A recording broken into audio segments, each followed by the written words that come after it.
ഇന്നത്തെ കാലഘട്ടത്തിൽ ഏറ്റവും പ്രധാനപ്പെട്ട വിധി വൈപരീത്യം എന്ന് പറയുന്നത് ഭരണാധികാരി ആരാണ്, മുഖ്യ പൂജാരി ആരാണെന്ന് തിരിച്ചറിയാൻ പറ്റില്ല.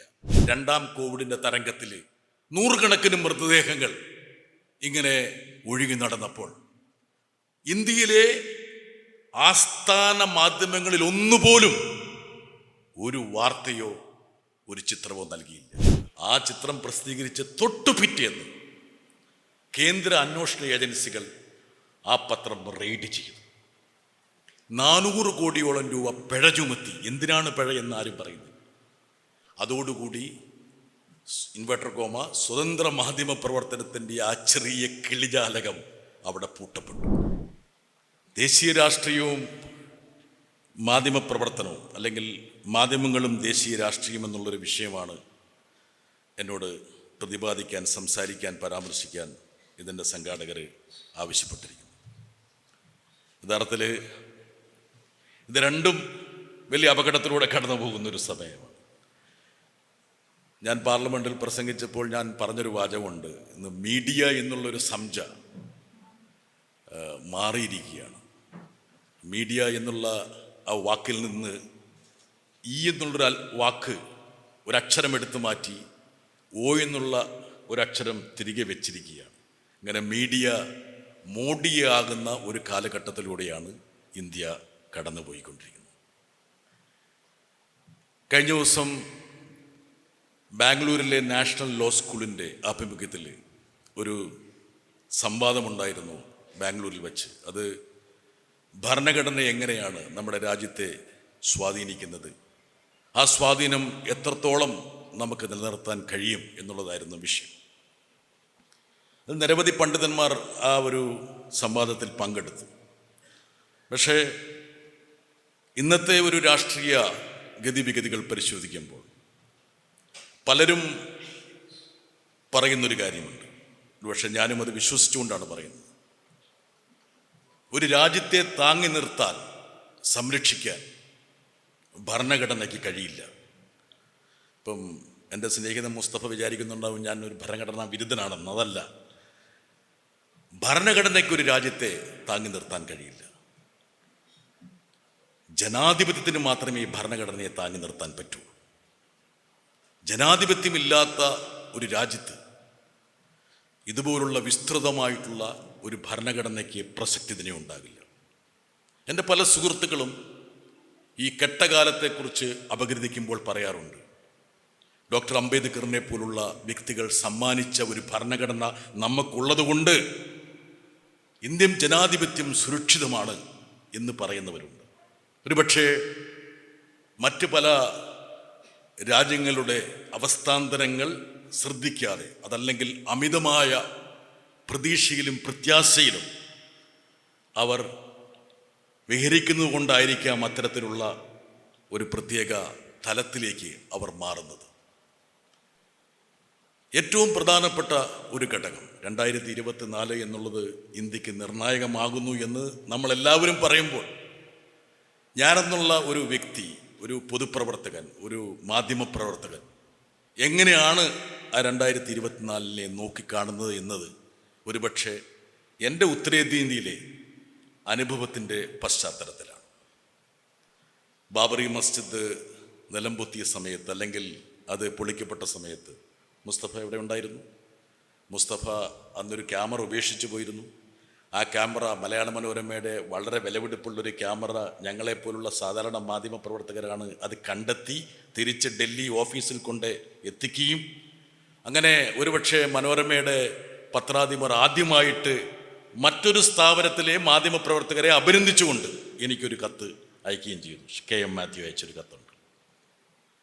അന്ന് ബാബറി മസ്ജിദിൻ്റെ താഴികക്കുടങ്ങൾ ധൂളികളായി അന്തരീക്ഷത്തിൽ ലയിച്ചത് കണ്ടു നിൽക്കാനുള്ള ഭാഗ്യമോ നിർഭാഗ്യമോ, ഭാഗ്യമെന്ന് ഉദ്ദേശിക്കുന്നത് ഒരു മാധ്യമപ്രവർത്തനം ഏത് ദുരന്തങ്ങളും റിപ്പോർട്ടിങ്ങിലെ ഒരു പ്രധാനപ്പെട്ട കടമ്പയായി കാണുന്നു എന്നുള്ളൊരു സാങ്കേതിക സംജ കൊണ്ടാണ്.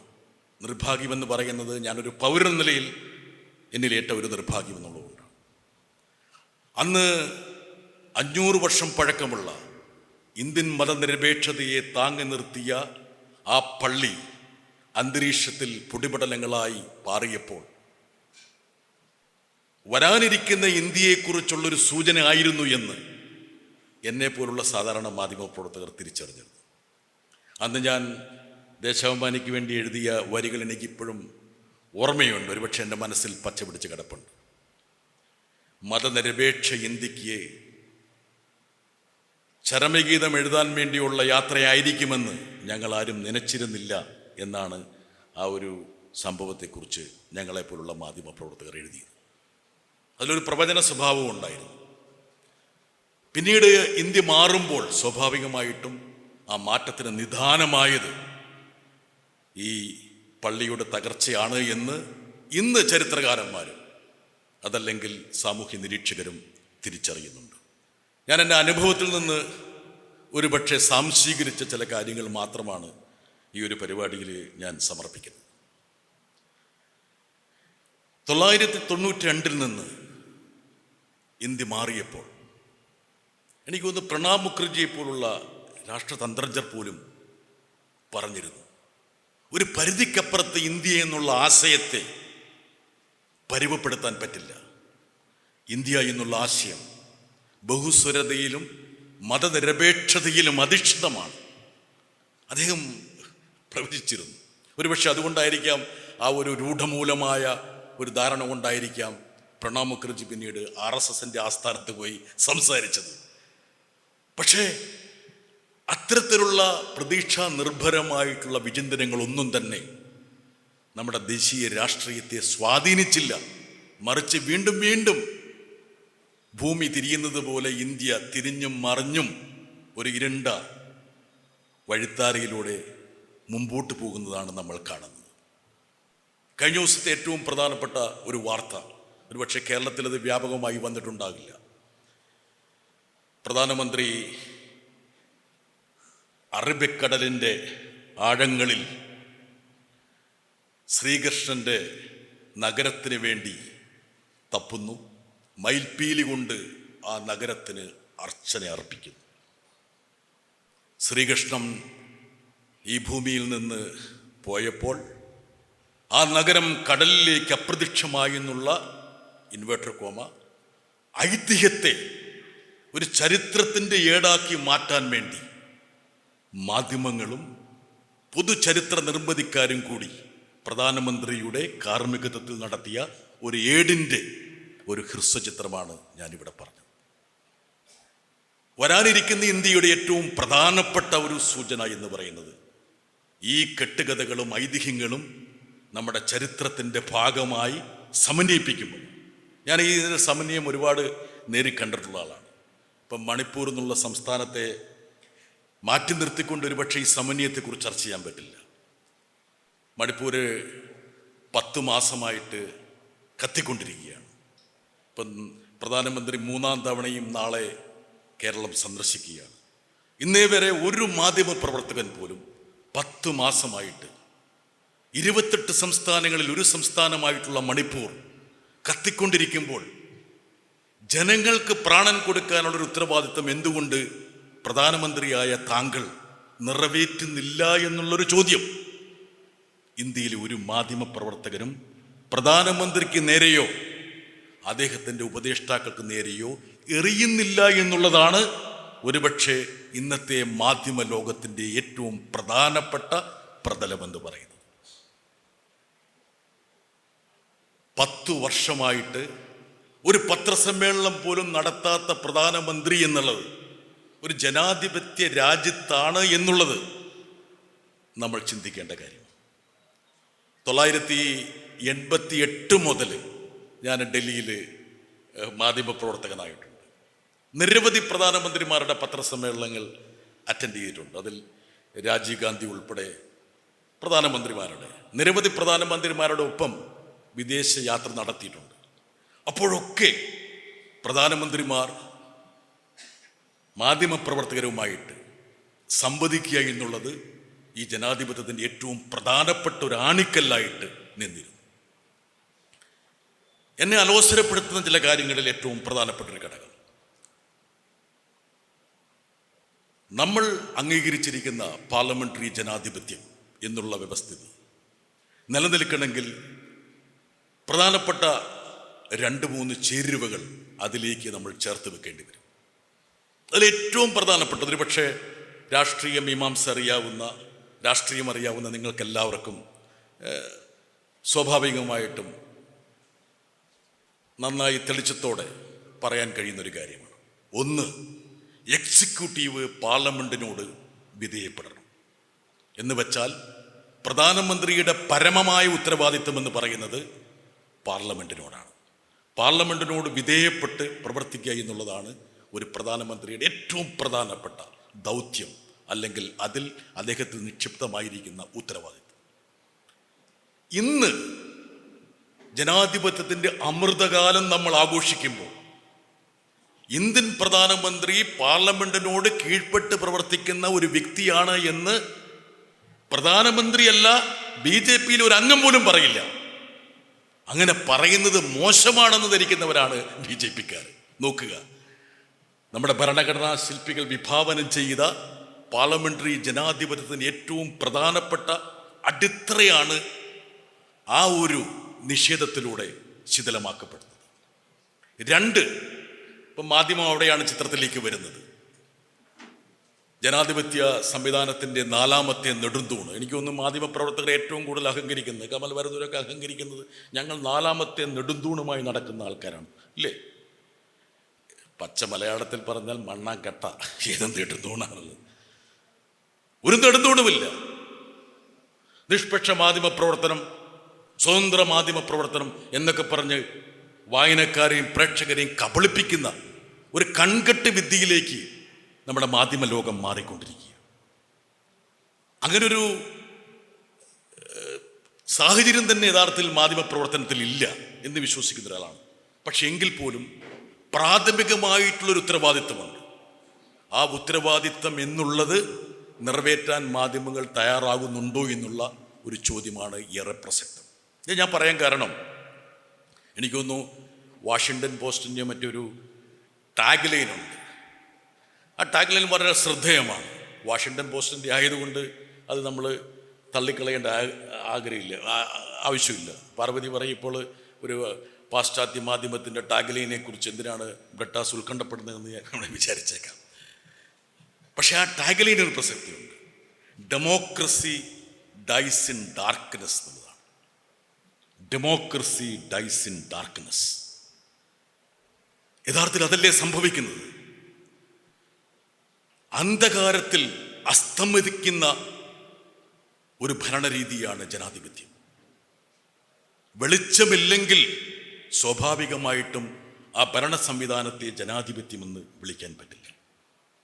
വെളിച്ചം വീശേണ്ട മാധ്യമങ്ങൾ ആ ദൗത്യം നിറവേറ്റാതിരിക്കുമ്പോൾ in effect democracy dies in darkness. ഇപ്പം മാധ്യമ പ്രവർത്തനത്തിൻ്റെ പ്രധാനപ്പെട്ട ഈ തെളിവുകളൊക്കെ 1ാം പ്രസ് കമ്മീഷൻ, 2ാം പ്രസ് കമ്മീഷനുകളൊക്കെ അടിവരയിട്ട് പറയുന്നുണ്ട്. യഥാർത്ഥത്തിൽ ഇന്ന് തിരിഞ്ഞു നോക്കുമ്പോൾ യഥാർത്ഥത്തിൽ കമ്മ്യൂണിസ്റ്റുകാരോ ഇടതുപക്ഷക്കാരോ എന്തിനാ സോഷ്യലിസ്റ്റുകളോ പോലും അല്ല ഈ 1ാം പ്രസ് കമ്മീഷനും 2ാം പ്രസ് കമ്മീഷനൊക്കെ യഥാർത്ഥത്തിൽ ശുപാർശകൾ സമർപ്പിച്ചപ്പോൾ അതിൻ്റെ ഭാഗവാക്കായത്. എനിക്ക് തോന്നുന്നു നമ്മുടെ പ്രധാനപ്പെട്ട പല വലതുപക്ഷ വ്യക്തികളും അതിലുണ്ടായിരുന്നു. അവർ പറഞ്ഞൊരു കാര്യമുണ്ട്, എപ്പോഴൊക്കെ മാധ്യമപ്രവർത്തനം കോർപ്പറേറ്റ് അധിഷ്ഠിതമാകുന്നു അന്ന് മാധ്യമപ്രവർത്തനം അവസാനിക്കുമെന്ന് പറഞ്ഞു. ഒരുപക്ഷെ ഇത്രയും വർഷം കഴിയുമ്പോൾ ഇന്ന് തിരിഞ്ഞു നോക്കുമ്പോൾ മാധ്യമപ്രവർത്തനത്തിൻ്റെ ഏറ്റവും പ്രധാനപ്പെട്ട വിഘാതങ്ങളിലൊന്ന് അതിൻ്റെ കോർപ്പറേറ്റ് പശ്ചാത്തലമാണ്, അടിത്തറ എന്നുള്ളതാണെന്ന് നമുക്ക് മനസ്സിലാവും. ഇന്ന് അന്വേഷണാത്മക മാധ്യമ പ്രവർത്തനം ഇന്ന് ഇന്ത്യയിൽ അസ്തമിച്ചു എന്ന് പറയുന്നത് നമ്മുടെ പരമേശ്വരനോ പാർവതിയൊന്നുമല്ല. മുൻ ന്യായാധിപൻ ജസ്റ്റിസ് രമണയാണ് പറഞ്ഞത്, ഇൻവെസ്റ്റിഗേറ്റീവ് ജേർണലിസം ഇന്ത്യയിൽ അസ്തമിച്ചു എന്നുള്ളത്. അത് പറയാനൊരു കാരണമാണ്. എന്താ കാരണം വെച്ചാൽ എനിക്കിപ്പോഴും ഓർമ്മയുണ്ട്, ഞാൻ ഡൽഹിയിൽ പോയ സമയത്ത് എത്തിയ സമയത്ത് അന്ന് രാജീവ് ഗാന്ധിയുടെ ഭരണമാണ്. 4/3 ഭൂരിപക്ഷത്തിൽ അദ്ദേഹം വിരാജിക്കുന്നൊരു കാലഘട്ടമാണ്. പക്ഷെ അന്ന് മാധ്യമപ്രവർത്തനമെന്ന് പറയുന്നത് ഭരണാധികാരിയെ സ്വാഭാവികമായിട്ടും ഓഡിറ്റിങ്ങിന് വിധേയമാക്കുന്ന ഒരു രീതിയിലാണ് മുമ്പോട്ട് പോയത്. എനിക്ക് തോന്നുന്നു അടിയന്തരാവസ്ഥ കാലത്ത് പോലും മാധ്യമങ്ങൾ ഇത്രത്തോളം കാസ്ട്രേറ്റ് ചെയ്യപ്പെട്ടിട്ടില്ല. ആ വാക്കിൻ്റെ മലയാളം ഞാനിപ്പോൾ പറയാൻ ഉദ്ദേശിക്കുന്നില്ല. പക്ഷേ ഇത്ര കാസ്ട്രേഷന് വിധേയമായിട്ടില്ല. അടിയന്തരാവസ്ഥക്കാലത്ത് പോലും ഇല്ലാതിരുന്ന ഒരു പ്രത്യേക അടിമത്തത്തിലേക്ക് നമ്മുടെ മാധ്യമങ്ങൾ കോപ്പുകുത്തി എന്നുള്ളതാണ് ഏറ്റവും പ്രധാനപ്പെട്ട. ആ കൂപ്പുകുത്തലിന് ഏറ്റവും പ്രധാനപ്പെട്ട ഒരു ഘടകം കോർപ്പറേറ്റ് മൂലധനത്തിൻ്റെ പിന്തുടർച്ചയാണ്. എനിക്ക് നമ്മുടെ ഈ കോവിഡ് കാലത്ത് എന്തൊക്കെയാണ് ഇന്ത്യയിൽ സംഭവിച്ചതെന്നുള്ള കാര്യമൊക്കെ നിങ്ങൾക്കറിയാം. അന്ന് പരിശുദ്ധ ഗംഗാ നദിയിൽ, എന്താ കാരണം വെച്ചാൽ ഇപ്പോഴെല്ലാം ഈ ഐതിഹ്യങ്ങളൊക്കെ പറയുമ്പോൾ ആ ഐതിഹ്യങ്ങളുടെ ഭാഗമായിട്ട് ഗംഗാനദി പരിശുദ്ധമാണെന്ന് നമ്മളും പറഞ്ഞു പോവുകയാണ്. അതാണ് ഈ ഐതിഹ്യങ്ങളുടെ ഒരു പ്രത്യേകത. പരിശുദ്ധ ഗംഗാനദിയിൽ 100 കണക്കിന് മൃതദേഹങ്ങൾ ഒഴുകി നടന്നു. വേറൊന്നും കൊണ്ടല്ല, അന്ത്യക്രിയ ചെയ്യാൻ പോക്കറ്റിൽ പൈസയില്ലാത്ത ആൾക്കാർ പാതി വെന്ത മൃതദേഹങ്ങളെ ഗംഗയിലേക്ക് വലിച്ചെറിഞ്ഞു. ചിലത് പാതി വെന്ത് പോലുമില്ല, മരിച്ചു എന്ന് ഉറപ്പുള്ള അവരുടെ കുടുംബാംഗങ്ങളെ നിഷ്കരണം, ഒരുപക്ഷെ വളരെ ദുഃഖത്തിൻ്റെ ഒരു തലത്തിലായിരിക്കും പോലും അവർ ഗംഗാനദിയിലേക്ക് വലിച്ചു. അങ്ങനെ ഗംഗാനദിയിൽ കോവിഡ് കാലത്ത് 2ാം കോവിഡിൻ്റെ തരംഗത്തിൽ 100 കണക്കിന് മൃതദേഹങ്ങൾ ഇങ്ങനെ ഒഴുകി നടന്നപ്പോൾ ഇന്ത്യയിലെ ആസ്ഥാന മാധ്യമങ്ങളിൽ ഒന്നുപോലും ഒരു വാർത്തയോ ഒരു ചിത്രമോ നൽകിയില്ല. ഇന്ത്യയിലെ ഒരു ടെലിവിഷൻ ചാനൽ ഒരു ദൃശ്യവും നൽകിയില്ല. ഇന്ത്യയിലെ പ്രധാനപ്പെട്ട മാധ്യമങ്ങളൊന്നും ഒരു വാർത്ത നൽകിയില്ല.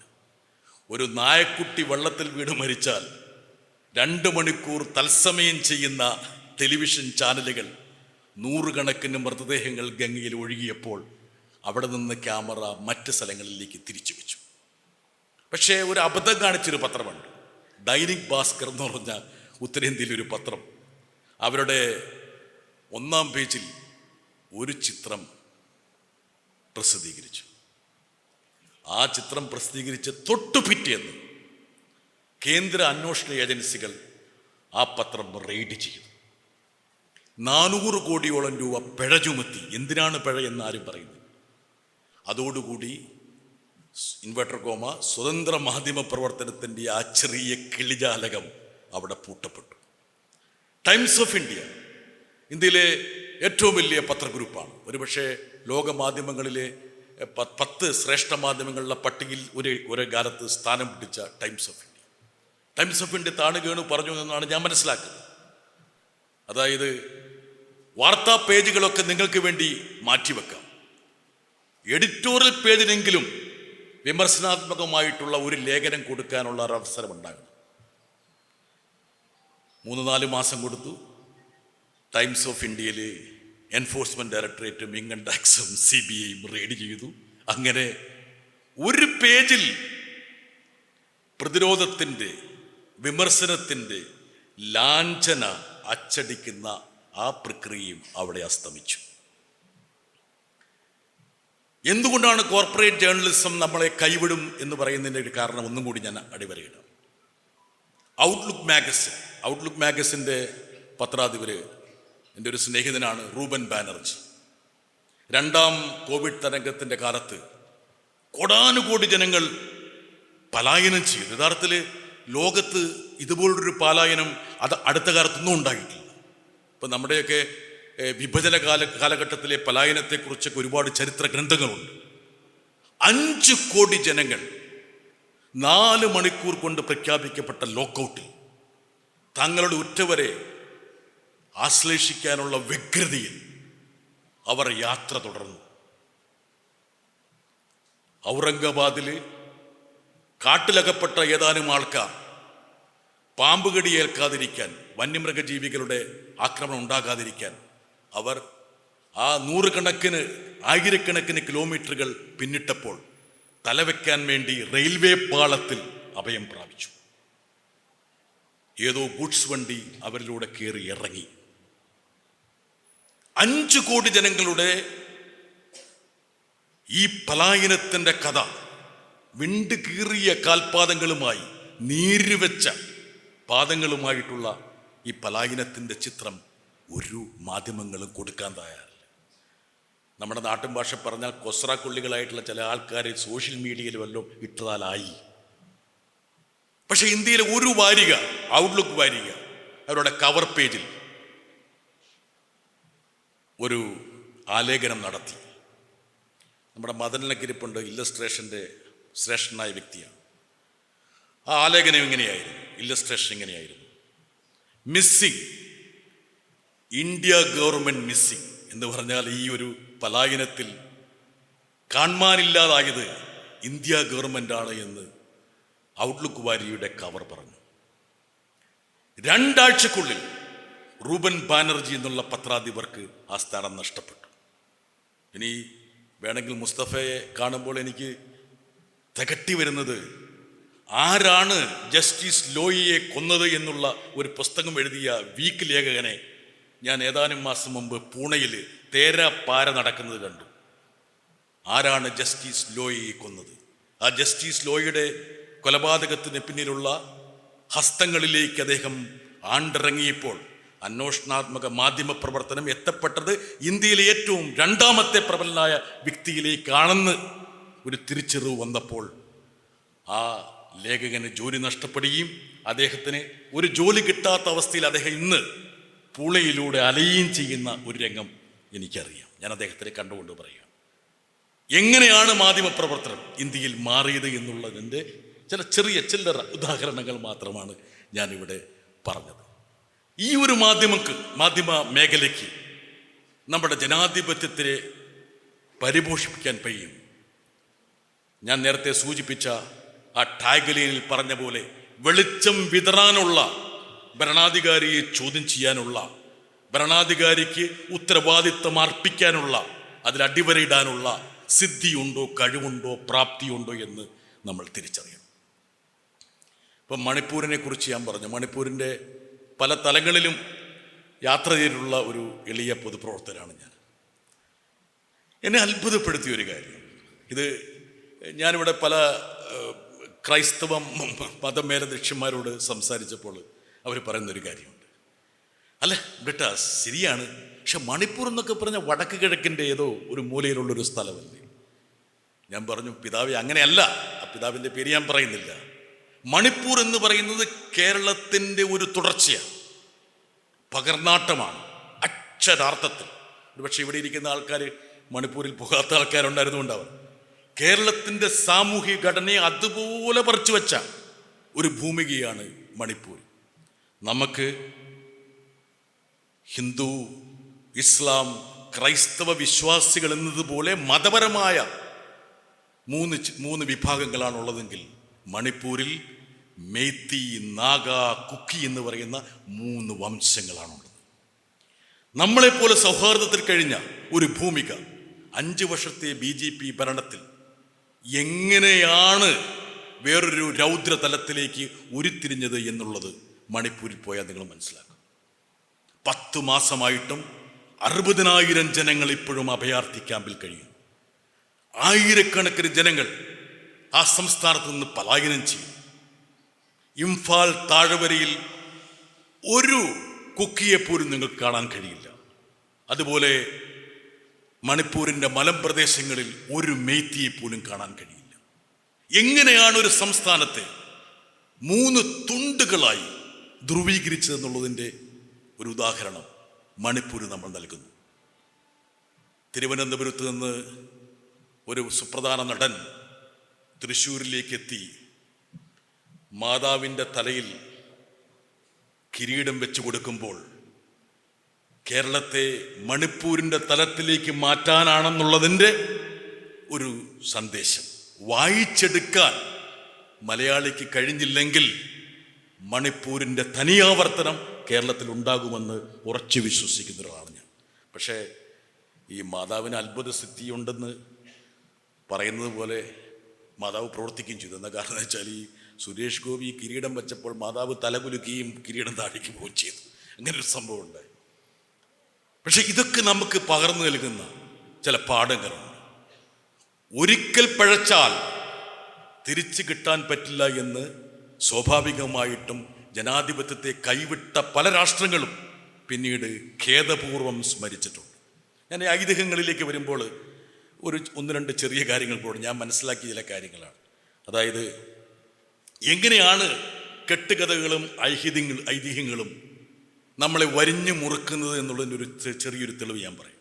ഇപ്പം ഞാനിപ്പോൾ പ്രധാനമന്ത്രിയുടെ ആഴക്കടൽ പരിവേഷണത്തെക്കുറിച്ച് ഞാൻ പറഞ്ഞല്ലോ. ഇപ്പോൾ അദ്ദേഹം മയിൽപീലിയുമായി ആഴക്കടലിലേക്ക് പോയപ്പോൾ എന്താണ് അദ്ദേഹം യഥാർത്ഥത്തിൽ അടിവരയിടാൻ ശ്രമിച്ചത് എന്നുള്ളത് നമുക്കിപ്പോൾ ഇന്നത്തെ കാലഘട്ടത്തിൽ ഏറ്റവും പ്രധാനപ്പെട്ട വിധി വൈപരീത്യം എന്ന് പറയുന്നത് ഭരണാധികാരി ആരാണ്, മുഖ്യ പൂജാരി ആരാണെന്ന് തിരിച്ചറിയാൻ പറ്റില്ല. ഇപ്പോൾ പാർലമെൻറ്റ് ഉദ്ഘാടനം ചെയ്യാൻ വേണ്ടി പ്രധാനമന്ത്രി മുഖ്യ പൂജാരിയുടെ വേഷത്തിൽ അവതരിക്കുന്നു.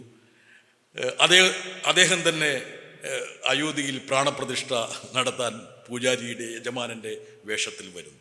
പക്ഷേ ഇവിടെയൊക്കെ അന്തർഭവിക്കുന്ന ചില കാര്യങ്ങളുണ്ട്. അത് എനിക്ക് തോന്നുന്നു ചരിത്രത്തിൽ എഴുതപ്പെട്ട ഒരു പ്രധാനപ്പെട്ട ഒരു ആപ്തവാക്യമുണ്ട്.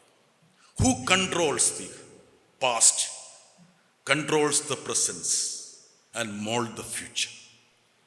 ചരിത്രത്തെ നിയന്ത്രിക്കുന്ന ആൾക്കാർ വർത്തമാനകാല രാഷ്ട്രീയത്തെ നിയന്ത്രിക്കുകയും കീഴ്പ്പെടുത്തുകയും ഭാവിയെ രൂപപ്പെടുത്തുകയും ചെയ്യും. സൈദ്ധാന്തിക തലത്തിൽ ചിന്തിക്കുന്ന ആൾക്കാർ ഇവിടെ ഉണ്ട്. വേണമെങ്കിൽ അതിൻ്റെ യഥാർത്ഥ സ്വാധീനം വേണമെങ്കിൽ മനസ്സിലാക്കാം. പക്ഷേ ഈ ആപ്തവാക്കി ഏറ്റവും കൂടുതൽ മനസ്സിലാക്കിയ ഒരാളാണ് ഇന്നത്തെ ഭരണാധികാരി എന്ന് പറയും. എന്നാൽ ചരിത്രത്തെയാണ് യഥാർത്ഥത്തിൽ നിയന്ത്രിക്കാൻ ശ്രമിക്കുന്നത്. ആ ചരിത്രത്തെ നിയന്ത്രിക്കുമ്പോൾ വർത്തമാനകാലത്തെ കീഴ്പ്പെടുത്താനും ഭാവിയെ രൂപപ്പെടുത്താനും കഴിയും.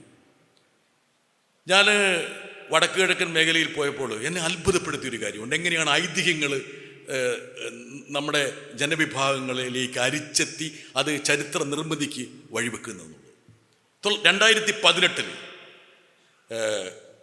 മാധവ്പൂർ മേള എന്നുള്ളൊരു മേള നടന്നു ഗുജറാത്തിൽ. പ്രധാനമന്ത്രിയായിരുന്നു ആ മേളയുടെ ഏറ്റവും പ്രധാനപ്പെട്ട കാർമ്മികൻ. ഇപ്പം നിങ്ങൾ വിചാരിക്കും ഇങ്ങനെയുള്ള സാംസ്കാരിക മേളകൾ നടക്കുമ്പോൾ അതിനെ സ്വാഗതം ചെയ്യേണ്ട ആൾക്കാരല്ലേ നമ്മളൊന്നും. പക്ഷേ ആ മേളയുടെ ഏറ്റവും പ്രധാനപ്പെട്ട തീം, ഇതിവൃത്തം എന്ന് പറയുന്നത് ഇതായിരുന്നു. അതായത് ശ്രീകൃഷ്ണൻ്റെ ഇൻവെർട്ടർ ഐതിഹ്യമാണ്. ശ്രീകൃഷ്ണൻ്റെ ഭാര്യയായ രുക്മിണി ദേവി അരുണാചൽ പ്രദേശിൽ നിന്നാണ്. അരുണാചൽ പ്രദേശിൽ നിന്ന് ശ്രീകൃഷ്ണൻ രുക്മിണി ദേവിയെ, രാജകുമാരിയായ രുക്മിണി ദേവിയെ വിവാഹം കഴിച്ച് ദ്വാരകയിലേക്ക് പോയി. ആ പോയതിൻ്റെ സ്മരണയ്ക്ക് ഇൻവെർട്ടർ സ്മരണ ശ്രദ്ധിക്കുക, സ്മരണയ്ക്കായി പ്രധാനമന്ത്രിയുടെ കാർമ്മികത്വത്തിൽ വലിയൊരു മേള സംഘടിപ്പിക്കുന്നു. ലളിതമാണ്. അപ്പം ഞാൻ ഈ വിക്കിപീഡിയൊക്കെ ഒന്ന് പരിശോധിച്ചു, അല്ലെങ്കിൽ പഴയ ചരിത്ര പുസ്തകങ്ങൾ നോക്കിയപ്പോൾ യഥാർത്ഥത്തിൽ ഐതിഹ്യപ്രകാരം തന്നെ ഈ രുക്മിണി ദേവി യഥാർത്ഥത്തിൽ അരുണാചൽ പ്രദേശിൽ നിന്നല്ല, വിദർഭയിൽ നിന്നാണ്. 70 വരെ RSS തന്നെ പറഞ്ഞിരുന്ന രുക്മിണി ദേവി വിദർഭക്കാരിയാണെന്ന്. വിദർഭക്കാരിയായ രുക്മിണി ദേവിയെ വടക്ക് കിഴക്കൻ മേഖലയിൽ പ്രതിഷ്ഠിച്ചത് വടക്ക് കിഴക്കൻ മേഖലയുടെ വൈവിധ്യമാർന്ന സാംസ്കാരിക വഴിത്താരയെ RSSന്റെ കണ്ടെത്തലിലേക്ക് ലയിപ്പിച്ചു ചേർക്കാൻ വേണ്ടിയായിരുന്നു. അവിടെ അവസാനിക്കുന്നില്ല. ഈ ഐതിഹ്യങ്ങൾ എങ്ങനെയാണ് ചരിത്രമായിട്ട് പുനർജനിക്കുന്നെന്നുള്ളതിൻ്റെ ഒരു രൂപം. അതിനുശേഷം വീണ്ടും ഈ പറഞ്ഞ ഐതിഹ്യ കഥാപാത്രങ്ങൾ വീണ്ടും വീണ്ടും പുനർജനിക്കുകയാണ്. അർജുനൻ്റെ ഭാര്യയായിട്ടുള്ള ചിത്രാംഗത. ഞാൻ മണിപ്പൂർ പോയപ്പോൾ ഏറ്റവും കേട്ടത് ചിത്രാംഗത രാജകുമാരി യഥാർത്ഥത്തിൽ മണിപ്പൂർകാരിയാണെന്ന് പറയുന്നത്. അത് അർജുനൻ വീണ്ടും വിവാഹം കഴിച്ചു. അദ്ദേഹം എവിടെയാണ്? നാഗാലാൻഡിൽ പോയി ഉലുപ്പിയെ കഴിച്ചു.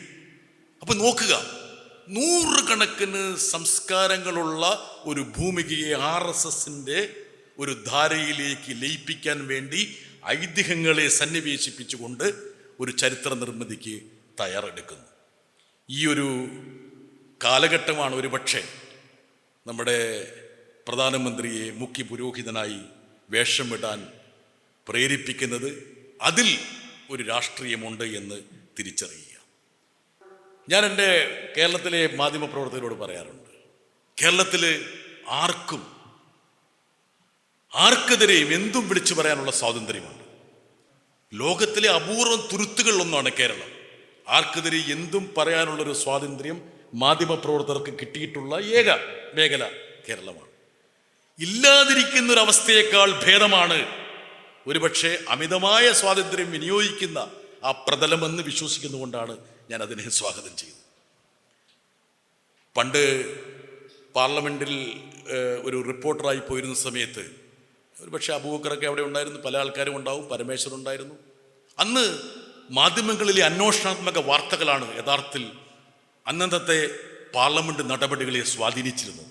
ഇപ്പം മധുദന്തവതിയും ജോർജ് ഫെർണാണ്ടസും സോമനാഥ് ചാറ്റർജിയും ഇന്ദ്രജിത് ഗുപ്തയും ഒക്കെ, അല്ലെങ്കിൽ KP ഉണ്ണികൃഷ്ണനൊക്കെ ഉയർത്തുന്നത് അതത് ദിവസത്തെ മാധ്യമങ്ങളിൽ വന്ന അന്വേഷണാത്മക മാധ്യമ പ്രവർത്തനത്തിൻ്റെ ഇതളുകളായിരുന്നു ശൂന്യവേളയിലൊക്കെ പ്രക്ഷുബ്ധാവസ്ഥ സൃഷ്ടിച്ചിരുന്നത്.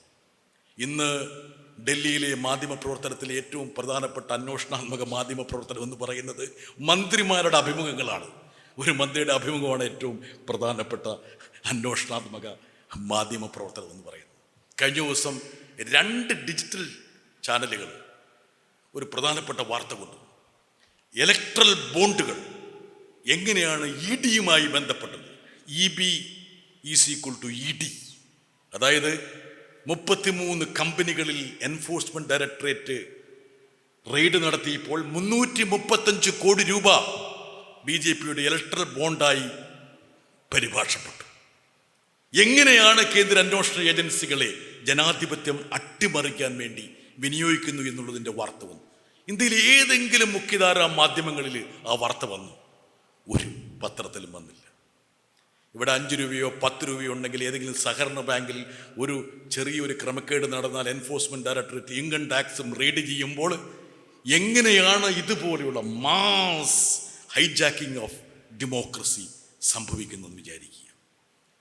പാർലമെൻറ്റിനെ കുറിച്ച് പറയുമ്പോൾ ഒരു കാര്യം കൂടി ഞാൻ അടിവരയിട്ടുകൊണ്ട് പറയാം. പാർലമെൻറ്റ് പഴയ പാർലമെൻറ്റിൻ്റെ ഒരു നിഴൽ മാത്രമായി വന്നിരിക്കുകയാണ്. ഇപ്പം നമ്മുടെ പാർലമെൻറ്റ് ഒരുപാട് നിയമങ്ങൾ പാസ്സാക്കുന്നു. ഇപ്പം 3 ക്രിമിനൽ നിയമങ്ങൾ, ഇവിടെ അഭിഭാഷകരുണ്ടാകാം. ഈ 3 ക്രിമിനൽ നിയമങ്ങൾ IPCയും CRPCയും എവിഡൻസ് ആക്ടിനും പകരമായിട്ട് ചില നിയമങ്ങൾ വന്നിട്ടുണ്ട്. പക്ഷേ ഈ പുതിയ നിയമങ്ങളുടെ പേരുകൾ പോലും എനിക്കൊരു പക്ഷേ ഇവിടെ ആർക്കെങ്കിലും അറിയോ? ഇവിടെ ഇരിക്കുന്നവർക്കെല്ലാം അറിയോ? ജനറൽ മാനേജർ ഇൻചാർജ് അറിയോ? അറിയില്ല. നിങ്ങളെയും നിങ്ങളുടെ വരും തലമുറകളെയും സ്വാധീനിക്കാൻ പോകുന്ന സുപ്രധാനമായ 3 നിയമങ്ങളുടെ പേരുകൾ പോലും പറയാൻ പറ്റാത്ത അവസ്ഥയിലേക്ക് നമ്മൾ മാറിയിരിക്കുക. എന്താ കാരണം? ഭരണഘടനയുടെ 348 അനുച്ഛേദത്തിൽ പറയുന്നുണ്ട് നമ്മുടെ നിയമങ്ങൾ ഇംഗ്ലീഷിലായിരിക്കണമെന്ന്. സംസ്കൃതത്തിലേക്ക് നമ്മുടെ നിയമങ്ങളെ പരിഭാഷപ്പെടുത്തുന്നു. ഒരു ചർച്ചയുമില്ലാതെ, ഒരു പരിശോധനയില്ലാതെ ദോശ ചുട്ടെടുക്കുന്നത് പോലെ നിയമങ്ങൾ ചുട്ടെടുക്കപ്പെടുന്നു. സംസ്ഥാനങ്ങളുടെ അധികാരങ്ങൾ കവർന്നെടുത്തുകൊണ്ടുള്ള നിയമനിർമ്മാണങ്ങൾ നടത്തുന്നു. നമ്മൾ മനസ്സിലാക്കേണ്ട ഒരു കാര്യമുണ്ട്.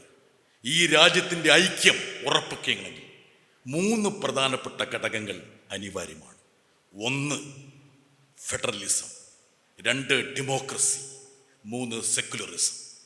അതായത് ഫെഡറലിസവും ഡെമോക്രസിയും മതനിരപേക്ഷതയും ഇല്ലാതെ ഇന്ത്യ എന്നുള്ള രാജ്യത്തിൻ്റെ ഐക്യം സാധ്യമല്ല. ഈ 3 നെടുംതൂണുകൾക്ക് നേരെയുള്ള ആക്രമണമാണ് ഇന്നത്തെ ദേശീയ രാഷ്ട്രീയത്തിൻ്റെ ഏറ്റവും പ്രധാനപ്പെട്ട ഇരുണ്ട തലമെന്ന് ഓർമ്മിപ്പിച്ചുകൊണ്ട് ഈ കനപ്പെട്ട ഗ്രന്ഥം ഇവിടെ ഔപചാരികമായി പ്രകാശനം ചെയ്തതായി അറിയിച്ചുകൊണ്ട് പിൻവാങ്ങുന്നു. നന്ദി, നമസ്കാരം.